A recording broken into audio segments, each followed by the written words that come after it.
اعوذ باللہ من الشیطان الرجیم بسم اللہ الرحمن الرحیم۔ صبر اور قناعت کی دولت۔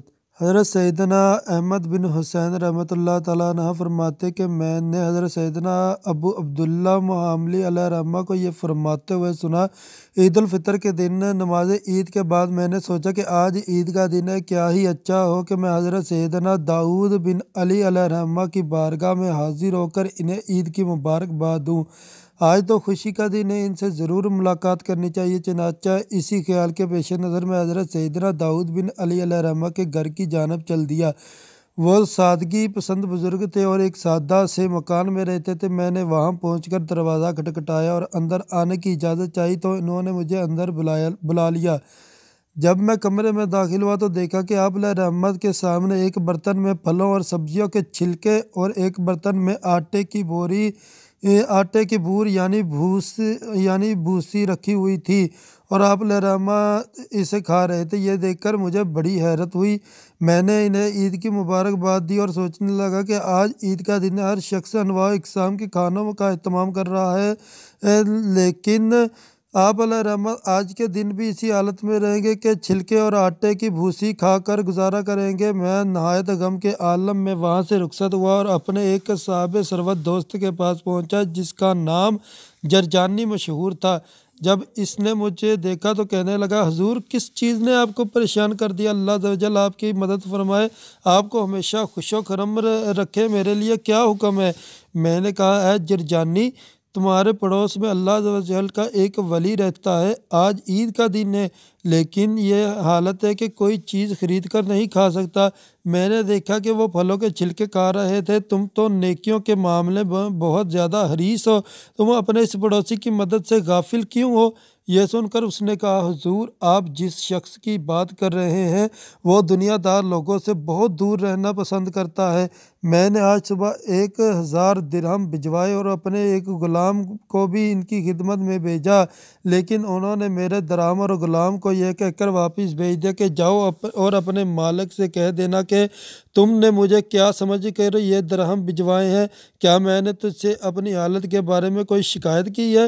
مجھے تمہارے ان درہموں کی کوئی حاجت نہیں، میں ہر حال میں اپنے پروردگار پر خوش ہوں اور وہی میرا مقصود اصلی ہے، وہی میرا کفیل ہے اور وہی مجھے کافی ہے۔ اپنے دوست سے یہ بات سن کر مجھے بہت تعجب ہوا اور میں نے اس سے کہا، تم وہ درہم مجھے دو، میں ان کی بارگاہ میں یہ پیش کروں گا، مجھے امید ہے کہ وہ قبول فرما لیں گے۔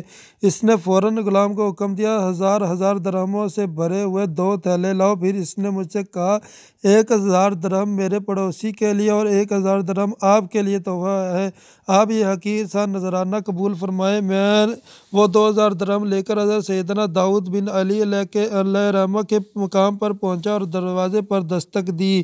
آپ علیہ رحمت دروازے پر آئے اور اندر ہی سے پوچھا، اے ابو عبداللہ محاملی، تم دوبارہ کس لیے آئے ہو؟ میں نے عرض کی، حضور ایک معاملہ درپیش ہے، اس کے متعلق کچھ گفتگو کرنی ہے۔ بس انہوں نے مجھے اندر آنے کی اجازت عطا فرما دی۔ میں ان کے پاس بیٹھ گیا اور پھر درہم نکال کر ان کے سامنے رکھ دیا۔ یہ دیکھ کر آپ علیہ رحمت نے فرمایا، میں نے تجھے اپنے پاس آنے کی اجازت دی اور تم میری حالت سے واقف ہو گئے۔ میں تو یہ سمجھا تھا کہ تم میری اس حالت کے امین ہو، میں نے تم پر اعتماد کیا تھا، کیا اس اعتماد کا صلہ تم اس دنیاوی دولت کے ذریعے دے رہے ہو؟ جاؤ اپنی یہ دنیاوی دولت اپنے پاس ہی رکھو، مجھے اس کی کوئی حاجت نہیں۔ حضرت سیدنا ابو عبداللہ علیہ رحمہ فرماتے کہ ان کی یہ شان استغنا دیکھ کر میں واپس چلا آیا اور اب میری نظروں میں دنیا کی دولت حقیر ہو گئی ہے۔ میں اپنے دوست جرجانی کے پاس گیا اور اسے سارا ماجرا سنایا اور اسے ساری رقم واپس کر دینا چاہی تو اس نے یہ کہتے ہوئے وہ درہم واپس کر دیے کہ اللہ عز و جل کی قسم، میں جو رقم اللہ عز و جل کی راہ میں دے چکا اسے کبھی واپس نہ لوں گا، لہٰذا یہ مال تم اپنے پاس رکھو اور جہاں چاہو خرچ کرو۔ پھر میں وہاں سے چلا آیا اور میرے دل میں مال کی بالکل بھی محبت نہ تھی۔ میں نے سوچ لیا کہ میں یہ ساری رقم ایسے لوگوں میں تقسیم کر دوں گا جو شدید حاجت مند ہونے کے باوجود دوسروں کے سامنے ہاتھ نہیں پھیلاتے بلکہ صبر و شکر سے کام لیتے ہیں اور اور اپنی حالت حتم المکان کسی پر ظاہر نہیں ہونے دیتے۔ اللہ عز و جل کی ان پر رحمت اور ان کے صدقے میں ہماری مغفرت آمین بجاہ النبی الامین۔ صدق اللہ العظیم و صدق رسولہ الکریم۔